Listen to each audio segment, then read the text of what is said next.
Explore করতে এতই বেশি ভালোবাসি যে কলকাতার কোথায় কোথায় হিডেন প্লেস আছে তারও খোঁজ রাখতে হয়। বেশ কিছুদিন আগে মাইন্ড রিফ্রেশ করতে চলে গিয়েছিলাম কলকাতা থেকে মাত্র 1 ঘন্টা দূরে বেলেডাঙ্গার কাছাকাছি অবস্থিত ব্রিদিং আর্থ রিসর্টে। সেখানকার পরিবেশ ছিল একদম মনোরম, সেখানকার আর্কিটেক্ট ছিল ঠাকুরের ওপর। আমরা যে রুমটিতে ছিলাম সেই রুমটির নাম ছিল দুর্গাবাড়ি। নামের সাথে রুমের ইন্টেরিয়ারটা কেমন হবে সেটা বুঝতেই পারছো।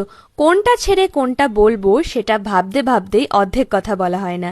সেখানে ছিল বিশাল একটা সুইমিং পুল, আর সাথে ছিল এক্সট্রা কারিকুলার অ্যাক্টিভিটিস। মাথা পিছু 1500 টাকা থেকে তোমরা এখানে ডে আউটও করতে পারো। দুজনের জন্য নাইট আউট মাত্র 7000। এই প্যাকেজে থাকছে কমপ্লিমেন্টারি ব্রেকফাস্ট থেকে শুরু করে লাঞ্চ, সন্ধ্যা স্ন্যাক্স, রাতের ইচ্ছে মতন ডিনার। একটু সময় বার করে কোয়ালিটি টাইম স্পেন্ড করার জন্য বন্ধু, ফ্যামিলি বা স্পেশাল কাউকে নিয়ে তোমরাও চলে আসতে পারো ব্রিদিং আর্থ রিসর্টে। ক্যাপশনের সমস্ত ডিটেলস দেওয়া রইল, সাথে লং ভ্লগও কিন্তু ডোরিস ডায়েরিতে already uploaded, link in the comment box. এত সুন্দর সুন্দর লোকেশন জানার জন্য আমার চ্যানেলটি অবশ্যই সাবস্ক্রাইব করো।